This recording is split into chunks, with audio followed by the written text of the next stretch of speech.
やあ、若き主義容赦よ。進路がなかなか決まらないか。周りの友達はもう夢に向かって走り出しているように見えるか。あるいは学校での人間関係に疲れてはいないか。SNS を開けばキラキラした投稿ばかり。つい自分の日常と比べてため息をついていないか。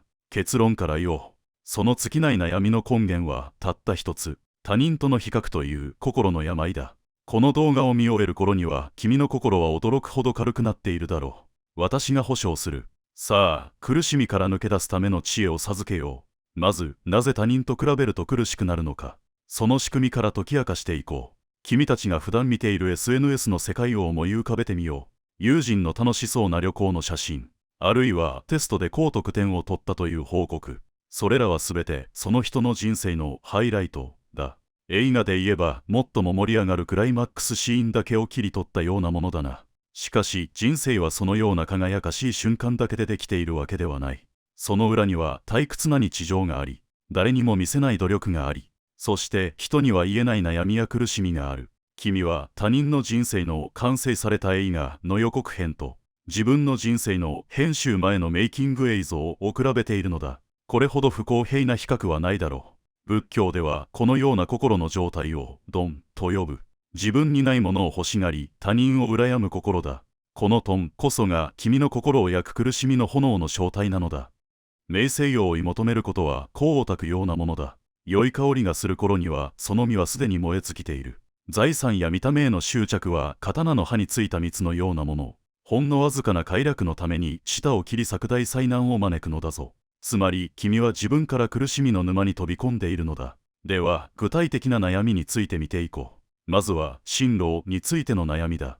何になりたいかわからない。間違った道を選んだらどうしよう。そんな不安に押しつぶされそうになっていないか。ここで君に授けたいのが諸行無常という知恵だ。これはこの世のあらゆるものは常に移り変わり同じ状態にとどまることはないという真理だ。春には桜が咲き、夏には緑が茂り、秋には紅葉し、冬には枯れ葉が舞う。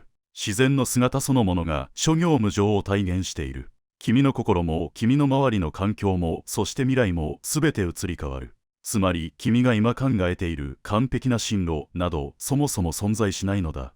10年後の君は今の君とは違うことに興味を持っているかもしれない。全く予想もしなかった道に進んでいるかもしれない。それでいいのだ。間違ったらどうしようと未来を憂うのはやめよう。人の命は一呼吸する間ほどに儚いものなのだから。大切なのは未来の不確かなことで悩むことではない。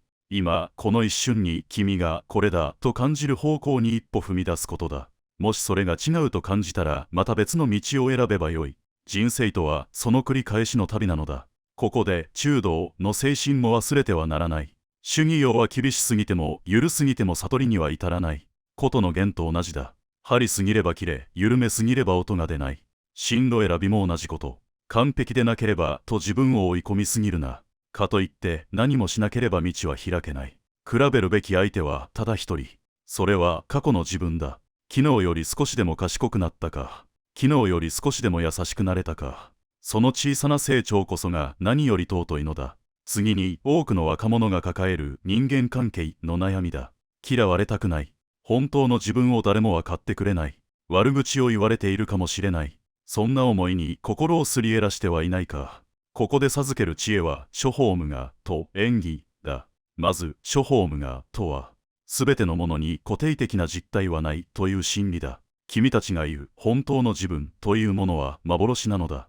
君という存在は肉体、感受、イメージ、意思、認識という5つの要素が仮に集まったものに過ぎない。そしてこれらの要素は常に移り変わっている。次に縁起。これは全ての物事は無数の原因や条件が相互に関係し合って成り立っているという考えだ。君という存在も君一人で成り立っているわけではない。両親がいて、友達がいて、先生がいて、さらには君が食べたもの、読んだ本、見た景色。そうした無数の縁によって今の君が形作られている。この2つの知恵を組み合わせると何が見えるか。親の前での自分、友達の前での自分、先生の前での自分。それぞれ違うのは当たり前なのだ。それは嘘をついているのではない。縁が変われば君という存在の現れ方も変わる。ただそれだけだ。本当の自分を探し求める旅は終わりがない。なぜならゴールがないからだ。では、悪口や批判にどう対処すればよいか。ここで、不能の教えを授けよう。ある者が私に悪口を言ってきた。私は黙って聞いていた。相手が言い終えた後、私はこう尋ねた。もし、君が他人に贈り物をしようとして、相手が受け取らなかったら、その贈り物は誰のものかね。相手は、それは、贈ろうとした私のものだ、と答えた。私は言った。その通りだ。君は私に悪口を言ったが、私はそれを受け取らない。だから、その悪口は君自身のものだ、と。悪口や批判は、相手からの負の贈り物だ。君がそれを受け取らず、心の中で、これは私には関係ない、と手放せば、その悪意は、相手のもとにとどまり続ける。賢者を害そうとするのは、天に向かって唾を吐くようなもの。必ず、自分自身に返ってくるのだ。さて、ここまでの知恵を、同実生活に生かすか。明日から始められる、3つの心の習慣を教えよう。1つ目は、少年、すなわちマインドフルネスだ。難しく考えることはない。